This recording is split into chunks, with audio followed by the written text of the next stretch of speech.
Bueno, amigos televidentes, estamos de regreso con nuestro invitado, don Carlos Muñiz, director ejecutivo, y don Hac Mas, economista, que hizo un estudio alrededor de la institucionalidad económica de este país. Caballeros, bienvenido al programa. Don Carlos, es un placer tenerlo por aquí. Don Hac, bienvenido. Hauke, bienvenido europeo. Así es. Bienvenido a este programa, ojalá que los podamos tener en otras ocasiones también.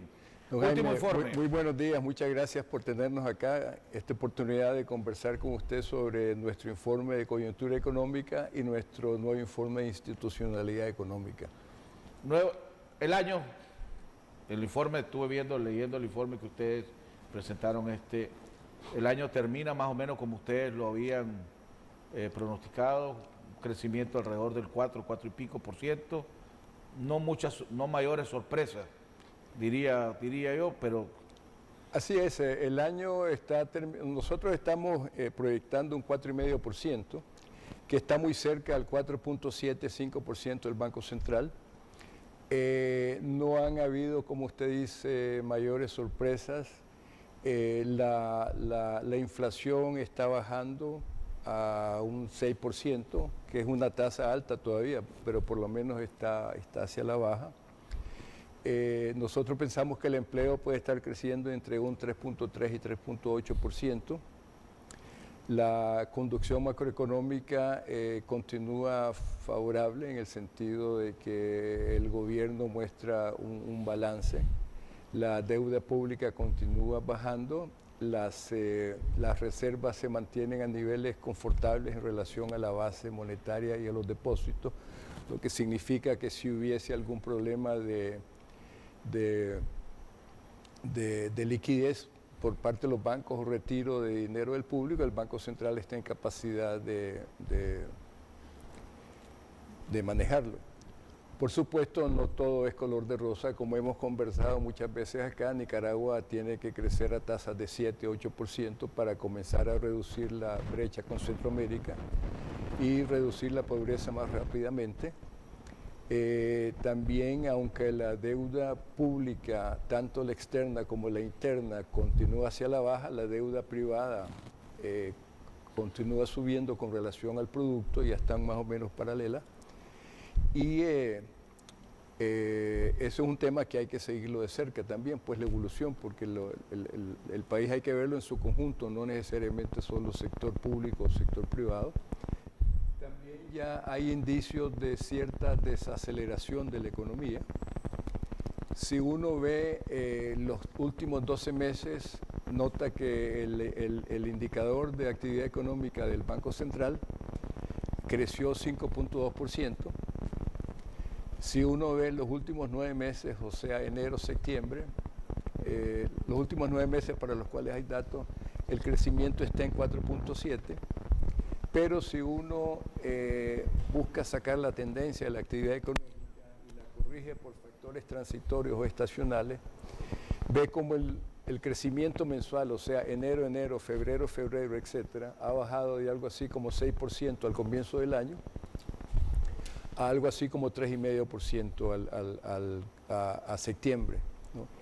Y la razón es que actividades que están impulsando el crecimiento, como agricultura, manufactura y construcción, siguen creciendo, pero a tasas más bajas. ¿Cuáles son los pronósticos? Porque vi también que los pronósticos para el año que viene andan alrededor de un mismo crecimiento que este año, tal vez un poco menor. Aunque ustedes advierten de que hay más incertidumbre o más peligro para el año que viene. Hablando de si uno para el año que viene, los pronósticos, el café no va a aumentar el precio y vamos a tener una caída sustancial de nuestra producción.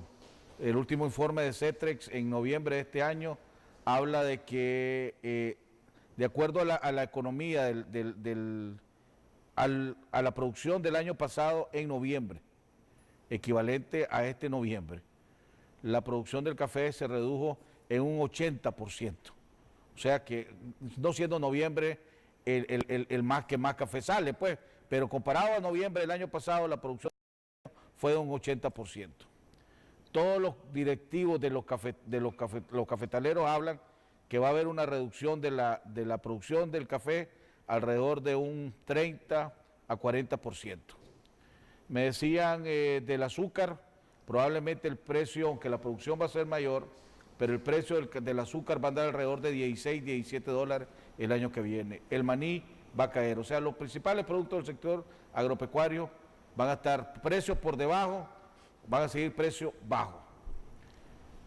Si a eso le agregamos la incertidumbre que hay, todavía no ha sido aprobado en los Estados Unidos los TPL para la zona franca, se vencen, creo que este mes es que se vencen la TPL.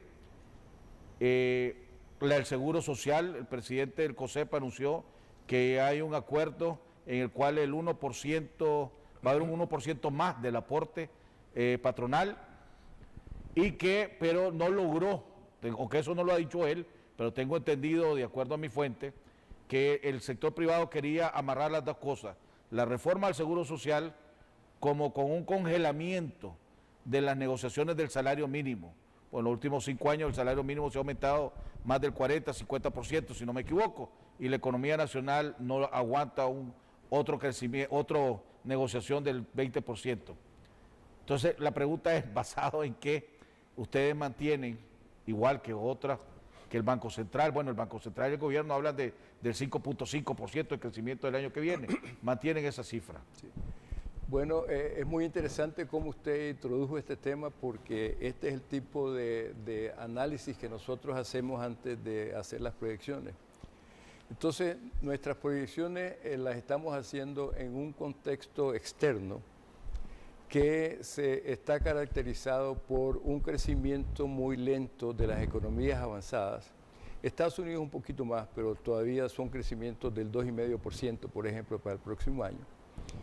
Está caracterizada, como usted bien lo dijo, por una caída adicional en los precios de nuestras exportaciones. Está caracterizada por alguna incertidumbre que existe sobre el retiro de la expansión monetaria de Estados Unidos, que ya fue anunciado ayer, aunque ayer afortunadamente la reacción de los mercados más bien fue positiva, porque la bolsa subió casi 2%, pero sí está esa interrogante siempre. Y en lo interno está, digamos, caracterizada por un muy bajo crecimiento de la inversión del sector privado. La inversión del sector privado, como usted sabe, había crecido a tasas bien fuertes en el año 2010-2012, pero este año la estamos viendo crecer muy poco, o sea, por lo menos basada en las cifras a septiembre, estamos hablando de un 2%, que son cifras bien bajas. Hasta cierto punto es una reacción natural al crecimiento que venía, ¿no? Porque se dieron un conjunto de grandes inversiones y grandes proyectos que me refiero en el sector energético, en el sector de comunicaciones y en la misma zona franca. Entonces es como natural, pues, que eso se desacelere. Y en lo interno además tenemos dos factores que son, uno, el que usted mencionó, la incertidumbre que pueda causar las posibles reformas constitucionales en la inversión, y está siempre la interrogante de Venezuela, ¿no? Aunque las últimas noticias, por lo menos lo que salió en los diarios, es que va a continuar la ayuda, pero eso hay que seguirlo muy de cerca. Entonces, tomando en cuenta este entorno, nosotros estamos proyectando en nuestro escenario base, que es el de tendencia, estamos proyectando un crecimiento de algo así como un 4% para el próximo año y algo más hacia 5% para el 2015. Pero sí estamos perfilando un crecimiento muy leve, si alguno, de las exportaciones. Y se me había pasado a mencionar lo que usted mencionó, el impacto también en las exportaciones y en el crecimiento de la caída en la producción de café. Ahora, ¿en qué nos basamos para este 4%, aún sabiendo que las exportaciones van a estar bien débiles? Bueno, uno es que estamos esperando cierta recuperación en la inversión privada, no hacia los niveles de 2010-2012, pero sí un poco más del 2%. Segundo, el gasto público está creciendo este año a tasas altas y va a crecer aún, por lo menos se proyecta que crezca a tasas aún más altas en el 2014. Y tercero, el consumo.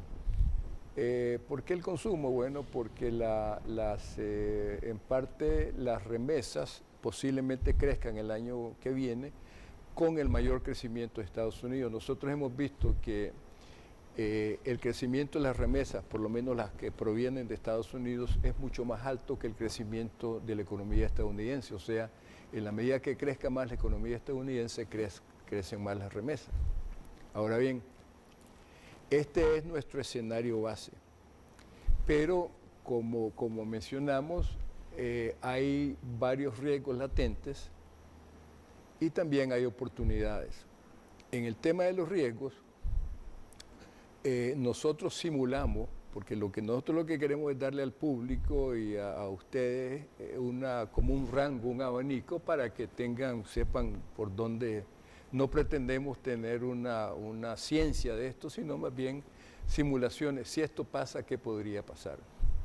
Entonces nosotros simulamos en el escenario de riesgo un menor crecimiento de Estados Unidos. Simulamos que la inversión privada se estanca por cualquier incertidumbre que pueda causar cualquier posible reforma constitucional y suponemos una reducción gradual de la ayuda venezolana, de algo así como 280 millones en 2 años. Porque usted habla de un crecimiento de los Estados Unidos de un 2,5, sí, y allá se habla que sería, pues, dependiendo, pues, pero ya hablan de que si tendría suerte los Estados Unidos si vuelve a repetir el 1% de este año. No, en realidad no. O sea, por ejemplo, el producto estadounidense creció como a 2.8% en el tercer trimestre de este año. E instituciones como el Fondo Monetario, por ejemplo, y el economista, la Unidad de Inteligencia del Economista, que son gente que conoce bastante, y la misma OECD, están proyectando tasas del orden del 2,5%. ¿Sí? O sea, no hay, y más bien los datos... El 2,5 este último trimestre, pero si uno toma todo el año... no, este año no, este año estamos hablando de 1.7. Ok. Sí, no. Yo le estoy hablando del 2,5 para el 2014, porque pues estamos viendo. Entonces, en este escenario de riesgos, que repito, estamos menor crecimiento de Estados Unidos, menor o estancamiento de las inversiones por incertidumbre interna y caída en la ayuda venezolana. Entonces, las tasas de crecimiento estarían por debajo del 3% en el 2014-2015. O sea, más cercanas al 2% en el 2014 y subiendo un poco al 3% en el 2015. Por otra parte, también tenemos un escenario que le llamamos de oportunidades, donde suponemos de que se comienzan a gestar o a iniciar algunos de los grandes proyectos como el Tumarín, lo que levantaría obviamente la inversión privada, y eso hace que el crecimiento suba a 4,5% el próximo año, y a casi 6% en el 2015. Después regresamos a lo de Tumarín, porque las noticias que yo tengo no son muy buenas, pues supuestamente solo están esperando ver cuándo hacen el anuncio oficial que Tumarín no va, porque no se pudieron poner de acuerdo ni en la tarifa, y las inversiones de infraestructura que primero iba a hacer Tumarín, después el gobierno, y después el gobierno dice que no la puede hacer, tampoco van. Entonces, vamos a tocarlo. Don Hauck, más, ¿qué es lo que es el estudio, qué toca el estudio de usted cuando habla institucionalidad económica? Sí, nosotros justamente analizamos posibles fuentes del crecimiento a lo interno y los temas que identifica el sector privado y que también los identifican las organizaciones internacionales son, por ejemplo, el comercio transfronterizo, la facilidad del comercio transfronterizo, la tramitología, el tema de los derechos de propiedad y el tema de la seguridad jurídica. El martes tuvimos la oportunidad de presentar la primera parte de este estudio a una audiencia bastante amplia y ahí presentamos los primeros 2 temas, comercio transfronterizo y tramitología. ¿Y cómo vamos en eso? ¿Cuál es la valoración que ustedes le están dando? En el tema del comercio transfronterizo, encontramos que en los últimos años ha habido mejoras en la agilidad. El tiempo que toma importar y exportar. Donde todavía hay retos es, por ejemplo, en la parte de las fronteras terrestres. En el puerto ya ha mejorado un poco más. Y el otro tema, el tema de la discrecionalidad de los funcionarios. Por ejemplo, cuando se determina el tipo de revisión que se va a hacer, también los usuarios mencionan el tema de las dudas de valor, clasificación arancelaria, que es donde se determina cuántos aranceles va a pagar un importador, por ejemplo. Pero ese es un problema que vienen acarreando desde hace años. Se hablaba de crear un sistema único aduanero, una misma tabla, una misma escala, pero no se ha avanzado en nada, entonces significa... En el tema de la unión aduanera el avance es un poco más lento. En el tema de la agilidad, el tiempo que toma ha pasado de unos 39 días hace una década más o menos, a hoy en día unos 21 días aproximadamente. Lo que pasa es que... ¿Cuál sería lo óptimo, lo ideal? Lo óptimo sería entre más corto mejor. No, correcto, pero un averaje, pues, en países donde esto no es una problemática seria. Claro. ¿Cuál es el averaje? ¿Cuál sería el averaje? Claro, le voy a dar un ejemplo. Por ejemplo, obtener los documentos, los permisos del MIFIC, del MINSA, del MACFOR, dependiendo del tipo de producto que se quiere importar, por ejemplo, esto puede tomar unos 10 días. 10 días antes de que la mercancía esté en la frontera. Correcto. Ahí ya se perdieron 10 días. Entonces, ese es un tiempo que es como la mitad del tiempo que toma la exportación. Y es algo que en los últimos años ha mejorado poco. Entonces, pareciera que en la coordinación entre las distintas instituciones, ahí como que está el reto. Ya hablaba también de los precios, de las tarifas. Aquí hubo una ley que está congelada pues por el momento. Tengo entendido que hay una negociación, lo que le llamaron la famosa ley de los escáneres, que causó problemas y causó reacción inclusive de la comunidad de comercio a nivel internacional, porque se iba a cobrar un porcentaje alrededor de eso y cómo se iba a implementar y que iba a cobrarse todo lo que salía y todo lo que entraba más o menos a través de ese porcentaje. Eso en esa evaluación que ustedes hicieron lo tomaron en cuenta, lo pusieron como algo negativo, lo pusieron como algo que todavía queda entre las incertidumbres porque nadie sabe al fin cómo quedó eso. En principio esto es algo muy positivo porque puede agilizar el despacho aduanero. Al no tener que abrir... La modernización. Exactamente. Actualmente, cuando se quiere inspeccionar la mercancía, se tiene que abrir el contenedor, sacar todas las cosas, revisar, y esto toma tiempo. Ocupa tiempo de los funcionarios, pero también a las empresas les quita tiempo. Con los escáneres lo que se puede hacer es que simplemente, como cuando usted pasa por el aeropuerto,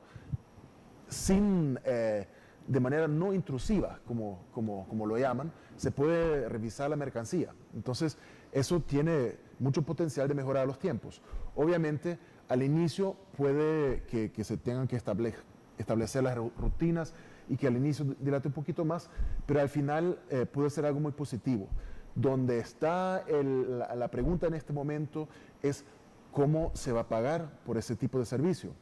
Lo que originalmente establecía la ley era que fuese un porcentaje del valor de la mercancía.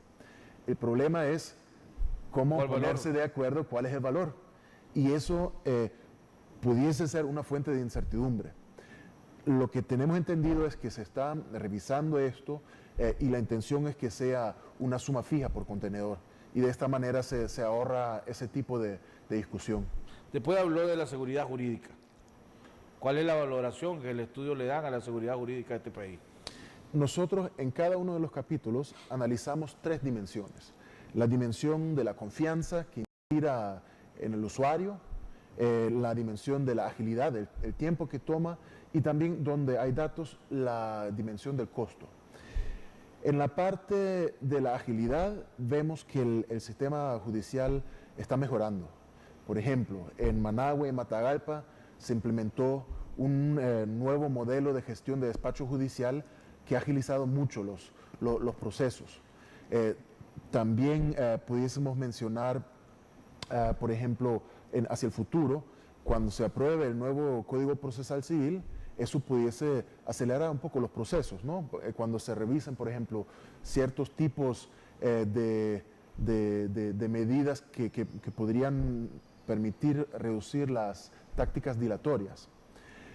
Luego está la parte de la confianza, de la certidumbre para los usuarios. Ahí tenemos algo como una mezcla, ¿no? Por un lado, observamos cosas positivas, por ejemplo, el sistema judicial ha comenzado a nombrar los jueces mediante concursos de oposición, que son exámenes para determinar quiénes son los jueces idóneos. Entonces, ya hay más de 30 jueces que han sido nombrados por esta vía, y eso es algo positivo. Sin embargo, cuando nosotros preguntamos a los abogados, que son los usuarios del sistema, los que están en el día a día, ellos todavía no notan eso. Entonces, esto es una variable que la queremos observar en el futuro para ver cómo va cambiando.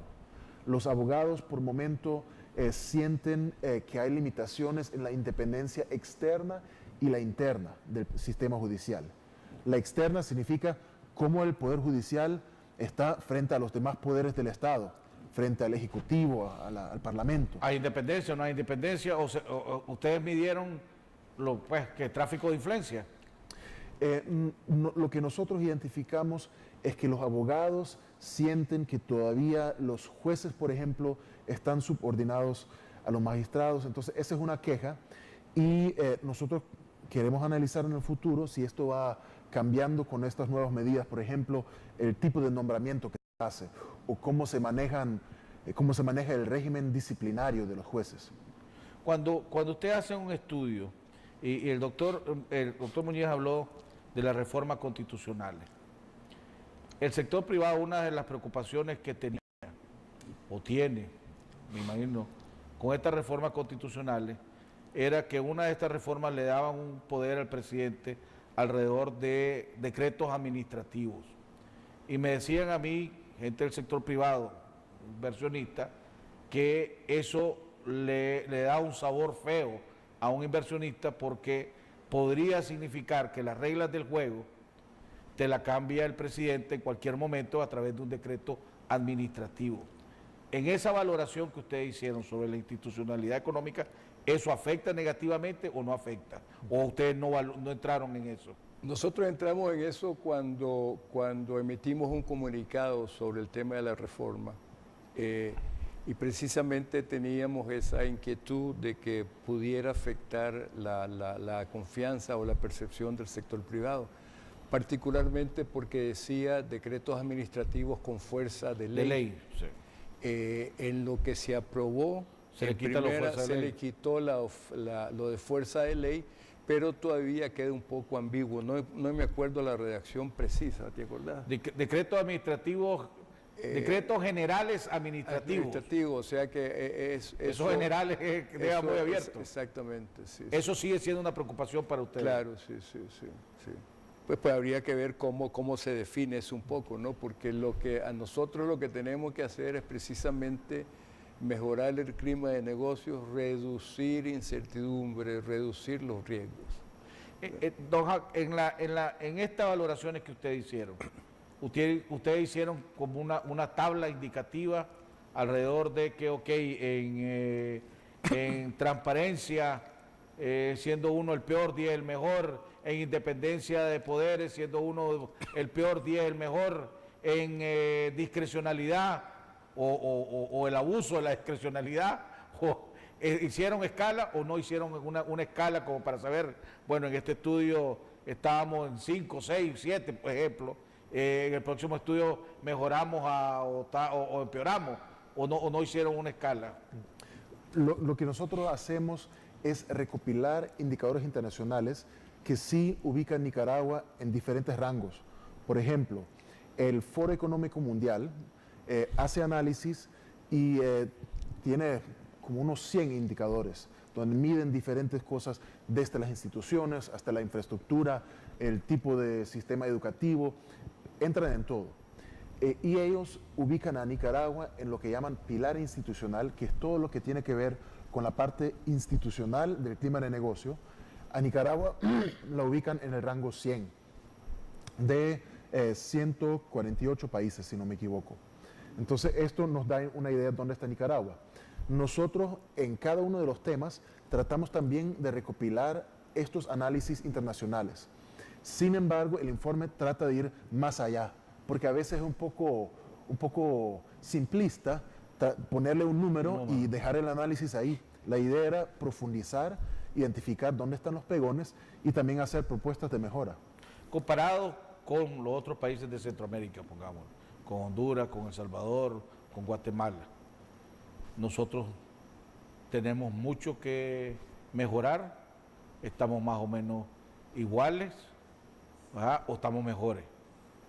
En el caso del comercio transfronterizo, Ajá. Nicaragua está en el último lugar de la región, pero ha mejorado mucho en los últimos años. Entonces, todavía hay un reto para alcanzar a los demás.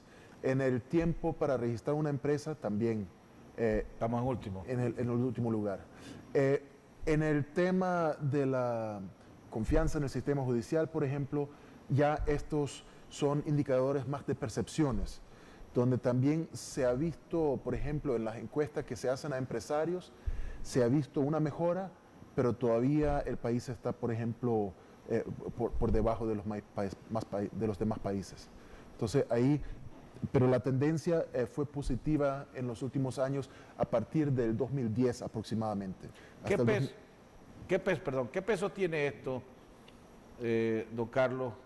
Porque usted decía uno de los pilares para compensar el año que viene, creen que va a haber una mejora en la inversión privada en este país, que no vamos a estar alrededor de un 2%, 3%, que es lo que va este año comparado con el año anterior.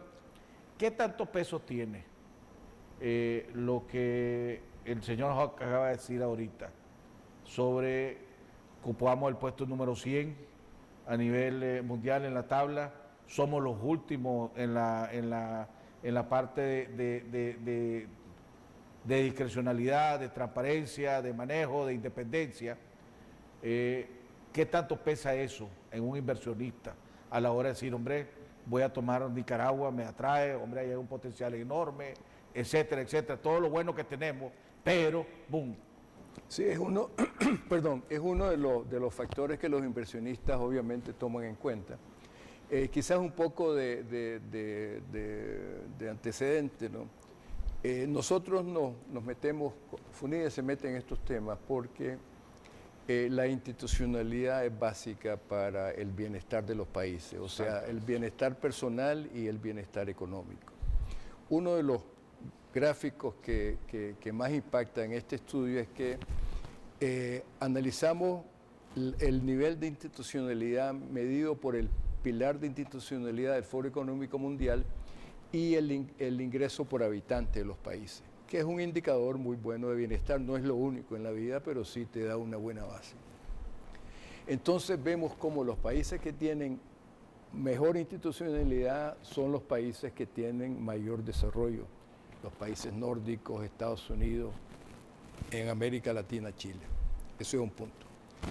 El otro punto es que estudios, por ejemplo, del staff del Fondo Monetario y de otras instituciones han concluido de que si Nicaragua, por ejemplo, tuviese el nivel de institucionalidad de Chile, podríamos crecer hasta 2% más.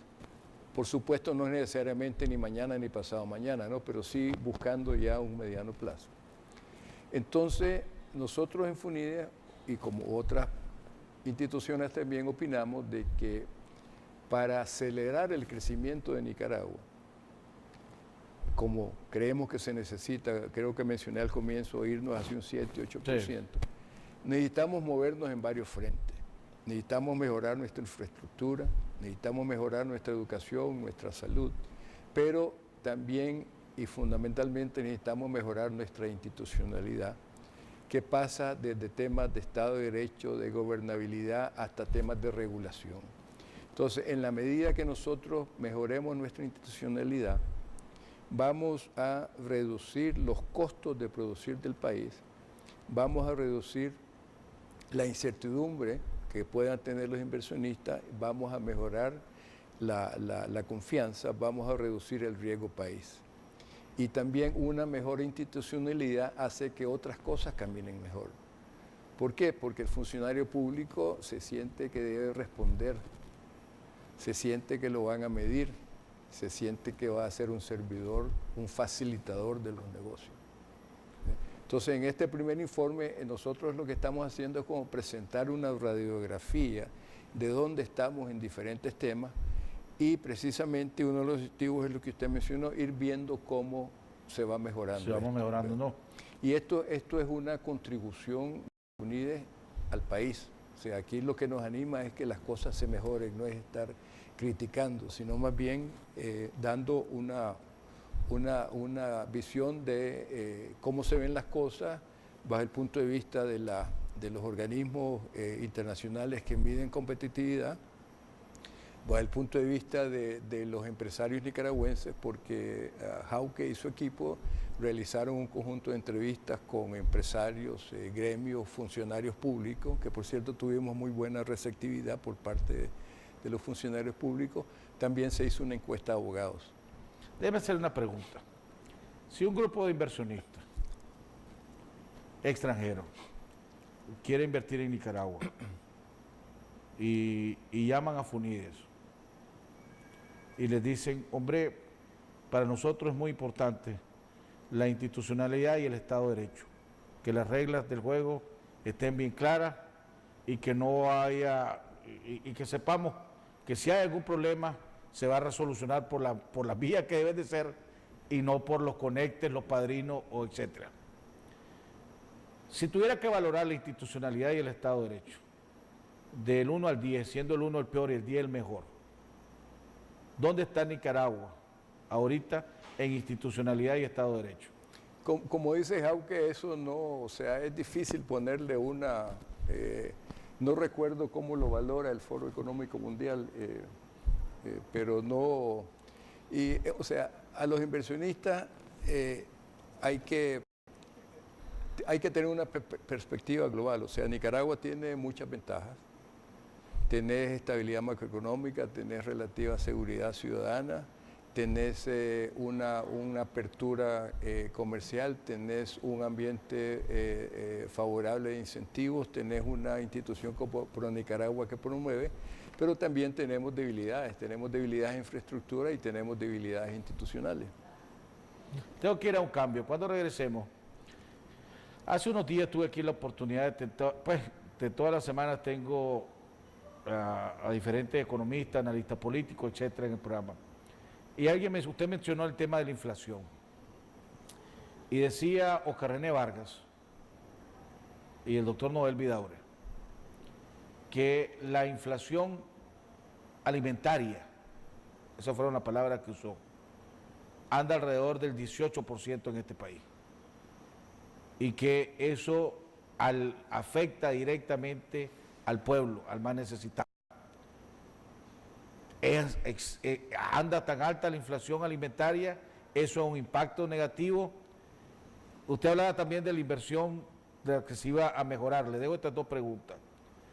Decía el presidente de la Cámara de Comercio, Rosendo Mayorga, que producto de la crisis del café, en la zona cafetalera van a dejar de circular alrededor entre 60 y 80 millones de dólares menos, y que eso va a tener un impacto en el comercio que todavía no se sabe por dónde se va a poder reponer.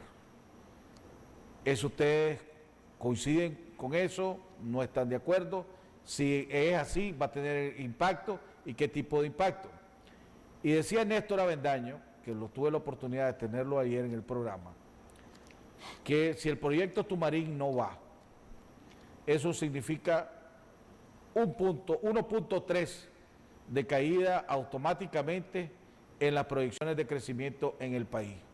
¿Es tanto o sería tan negativo el que el proyecto Tumarín no vaya aquí en Nicaragua? Vamos a un cambio y regresamos con nuestro invitado Hack Mas y el doctor Carlos Muñiz. Ya volvemos.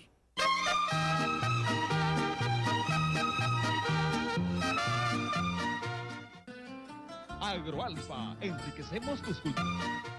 Bueno, amigos televidentes, estamos de regreso en la recta final de nuestro programa con nuestro invitado, don Carlos Muñiz, director ejecutivo de Funides, y don Hack Mas, economista y consultor del equipo de Funides alrededor de la primer informe de la institucionalidad económica. Hablábamos, don Carlos, antes de ir al corte, el impacto usted hablaba de los megaproyectos. Aquí se han anunciado varios megaproyectos, desgraciadamente no ha cuajado ninguno. Monkey Point se fue, Tumarín sigue a la expectativa, pero tengo de muy buenas fuentes que no se lograron poner de acuerdo, aunque ayer me decían uno que todavía queda una reunión pendiente más, que a lo mejor se logra salvar, pero pues, porcentaje diríamos, si hubiera que apostar es que no va. ¿Qué tanto impacto tiene Tumarín en las proyecciones económicas que se están haciendo? Decía ayer Néstor Avendaño en este programa que para ellos la no ida de Tumarín significaría la caída de 1.3 de las proyecciones que tienen de crecimiento para Nicaragua. ¿Es tan fuerte es Tumarín? Sí, bueno, primero, en nuestro escenario base nosotros no incluimos Tumarín, o sea, lo incluimos en nuestro escenario de oportunidades. Okay. Perdón. O sea que en el 4 punto y pico no está incluido el impacto de Tumarín. En el 4% que tenemos para el próximo año no está incluido Tumarín. Está incluido implícitamente en el 4,5% que tenemos en el escenario de oportunidades. Para ponerlo así, digamos, a grandes rasgos, Tumarín es alrededor de $1.000 millones, ¿no? Como en posiblemente 5 años. Eso representa un poco menos del 10% del PIB del 2012. Pero el impacto, Tumarín tiene dos impactos, o sea, tiene un impacto muy positivo en el crecimiento, pero también aumenta las importaciones del país por todo la maquinaria, el equipo que se requerirá. O sea que el impacto que menciona el doctor Avendaño puede ser factible, o sea, pero yo no en nuestro caso yo no lo pondría como una baja en nuestro crecimiento porque no lo excluyo, no lo tomaron en cuenta, sino más bien que no aumentaría. Yo más bien lo veo en el sentido de que no habría ese impulso a la economía que le podría dar. Decía Oscar René y el doctor Vidaure, cuando estábamos hablando de la inflación y estábamos hablando de la estabilidad de la inflación, decía, ok, en números, dice, y lo puedes decir en la macroeconomía, eso se ve bonito, dice, pero la realidad de las cosas, decía Oscar René, que en la inflación alimentaria, decía, hay una inflación de alrededor del 18%, y por eso es que vos ves, me dice, que la gente, el pueblo en general, se queja del alto costo de la vida en este país y cómo se le está saliendo de las manos. Pues no da, dice, no da, por más que querrá estirar la sábana, no da. ¿Existe esa categoría de la inflación alimentaria y anda alrededor del 18%? No, en el índice de precios que publica el Banco Central hay una categoría que le llaman alimentos y bebidas no alcohólicas y la inflación que muestra el banco en este rubro es de 9.2%, que es bien alta, o sea, es más alta que el promedio. Y dada la ponderación que tiene este rubro en la canasta de precios de Nicaragua, contribuye en una forma muy importante a la inflación. Ahora, definitivamente que los hogares nicaragüenses están en una situación estrecha. Las encuestas, por ejemplo, de septiembre, las encuestas que hacemos de los hogares, muestran que la situación ha mejorado levemente, ha mejorado con relación a junio y abril, en el sentido que el porcentaje de hogares que dice que tiene mayor poder adquisitivo en septiembre es igual a los que nos dicen que tienen menor poder adquisitivo, lo cual es una mejoría, pero siempre en una situación difícil. Otro indicador de la situación difícil en que vive la ciudadanía es que los salarios reales en el sector formal, porque no tenemos datos del sector informal, muestran un estancamiento desde el 2006. Hubo una caída en el 2007-2008, luego se comenzaron a recuperar, pero todavía estamos a los mismos niveles del 2006. Ahora bien, aunque menciono esto, la forma de mejorar los salarios es mediante aumentos de productividad y mediante aumentos de educación y no mediante aumentos nominales, ¿no? O sea, no quiero dar un mensaje equivocado, pero sí, esa es la realidad. Que tampoco se está viendo una inversión considerable en esas áreas, porque no hemos visto en este presupuesto que se acaba de aprobar, usted mencionó que va a haber un aumento en la inversión pública, pero no veo que haya un aumento considerable en el aspecto educativo, pues que ustedes han venido, igual que otras organizaciones, diciendo que es vital. Sí, hay un pequeño aumento en el gasto social, si mal no recuerdo, como de medio punto del producto y un pequeño aumento en educación. Y también me dijeron, pero no le he podido verificar, que dentro de educación hay una mejora relativa en la educación primaria. El presidente del COSEP anunció ayer, ya dio por un hecho, que entre los acuerdos que están llegando en la reforma del Seguro Social, va a haber un aumento del 1% del aporte patronal. Eso significa alrededor de 700 millones de Córdoba que el sector privado va a tener que pagarle al gobierno más. Si a eso le agregamos la posibilidad, porque tengo entendido que eso no está confirmado pues oficialmente, el sector privado estaba pidiendo de que junto con que se negociara al mismo tiempo la reforma del Seguro Social y se negociara algún tipo de techo a las negociaciones del salario mínimo que se dan todos los años. Porque decía, de acuerdo a los pronósticos del año que viene, la economía no aguanta seguirle dando, el sector privado no aguanta seguirle dando un aumento del 12, 13, 14% anual del salario mínimo, por lo que eso significa hacia arriba. Eso lo tomaron en cuenta ustedes también, el impacto del INSS, lo que puede significar las negociaciones del salario mínimo.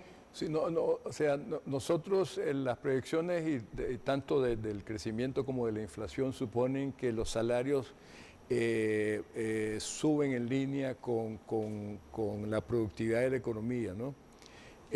No tomamos en cuenta directamente el impacto de la reforma porque no tenemos todos los datos, pero su pregunta y su comentario están muy ligados a este informe. ¿Por qué?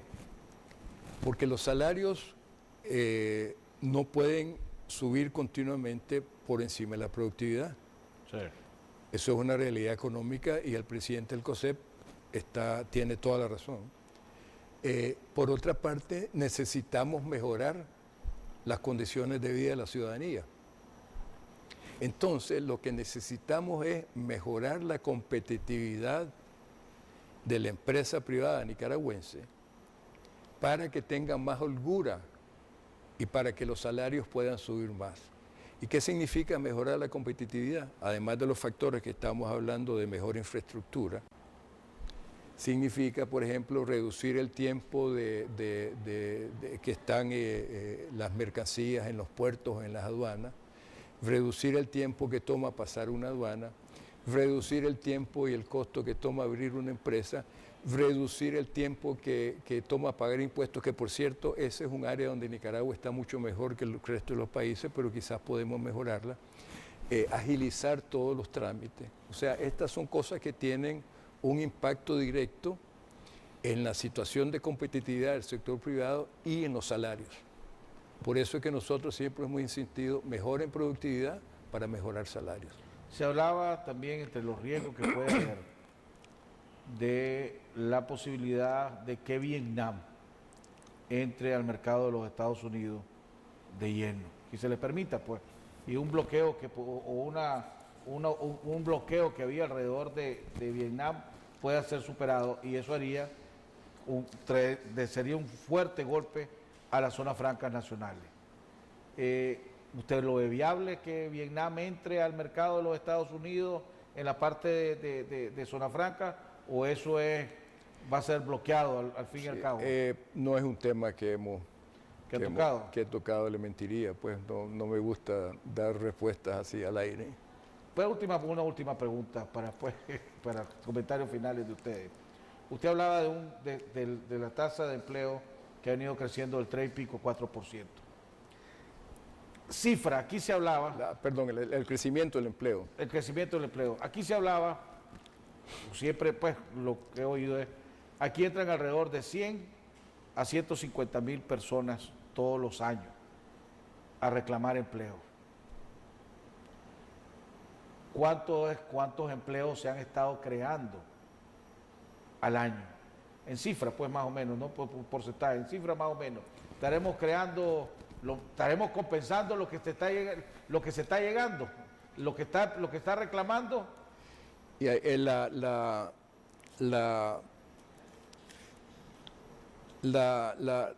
fuerza laboral es como de 3 millones de nicaragüenses. Correcto. En el año 2012, según el Banco Central, se crearon como 100.000 empleos y los cálculos nuestros, digamos, de entre 3.3 y 3.8 indicaría una creación de empleo similar como de, digamos, de 90 a... Sí. O sea, lo que estamos haciendo es satisfaciendo la demanda anual, pero no estamos minimizando lo que ya veníamos trayendo. ¿Eso sería un comentario acertado o desacertado? ¿Cuál, perdón, no le escuché bien? Si estamos creando ahorita alrededor de 90 a 100.000 empleos. Exactamente. Y la demanda es alrededor de 100, 120.000 por año. Sí. Estaríamos produciendo como país la cantidad de empleo para lo que viene cada año. Sí. Pero lo que veníamos acarreando no lo hemos podido bajar. Así es, y además está el tema de la calidad del empleo, ¿no? Que ese es otro problema. Si bien la tasa de desempleo es relativamente